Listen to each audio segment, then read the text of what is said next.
Hi friends, இன்றைக்கி night சாப்பாடு என்னென்னு பார்த்துடலாம். காய்கறி எதுவும் இல்லை, வெங்காயம் தக்காளி மட்டும்தான் இருந்துச்சு. ஸோ அப்படியே அதை வச்சு செஞ்சாச்சு.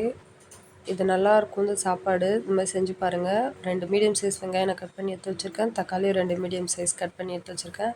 கொஞ்சமாக புளி ஊற வச்சு வச்சுருக்கேன். ஒரு கடாயில் கொஞ்சமாக எண்ணெய் சேர்த்து கடுகு, பூண்டு ஒரு 20 பல்கிட்ட உரித்து வச்சுருக்கேன். அதையும் சேர்த்துக்கலாம். அதுக்கு காரமே வரமிளகா தான்.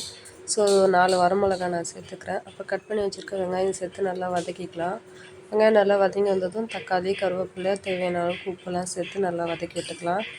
தக்காளி நல்லா குழைய வதங்கி வந்ததும் ஒரு நெல்லிக்காய் சைஸ் அளவு புளி நம்ம ஊற வச்சு வச்சுருக்கோம், அதையும் சேர்த்துக்கலாம். கூடவே மஞ்சத்தூளும் சேர்த்துக்கலாம்.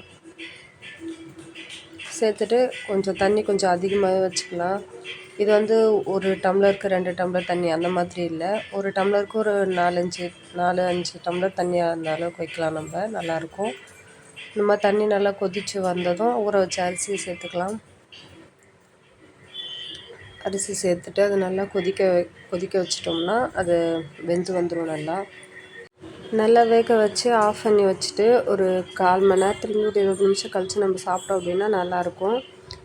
தண்ணி அதிகமாக இருந்தாலும் பிரச்சனை இல்லை, அது நல்லா இழுத்துக்கும் தண்ணிலாம். அவ்வளோதான் ஃப்ரெண்ட்ஸ்.